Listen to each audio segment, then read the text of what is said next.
13th one, write a Python program to create and display all combination of letters. All combination of letters, selecting each letter from a different key in a dictionary. So if you check the elder program 12th one, so we have to join only these elements from the list A, B, C, D, but we want the combination now. Let's check the output of the 13th one here. A, C, A, D, B, C, B, D, okay. So we want the combination of values of here, combination of values of the different lists in a same dictionary. So okay, for that we have to use iter tools here. Let's see, observe here, import iter tools.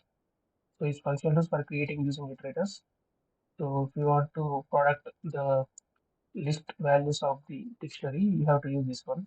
Okay, so this iterates for combination of values from the dictionary using iterators product. Okay, so for in it is dot product, and this is a list comprehension. We have to use it. List comprehension shortcut of the shortcut single line. Okay, is there is for condition.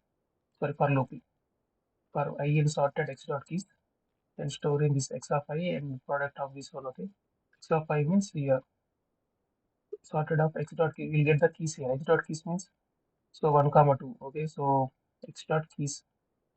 So for I in 1 comma 2, x of 1 means here AB, x of 2 means CD. Okay, so x A B C D will be list comprehension. Okay, so I'm star A comma C, A comma D, B comma C, B comma D. So we'll multiply. My product means multiplication here. Okay, observe product class product iterable any repeat product object here. Okay, Cartesian product of input iterable here. Equivalent of nested for loops.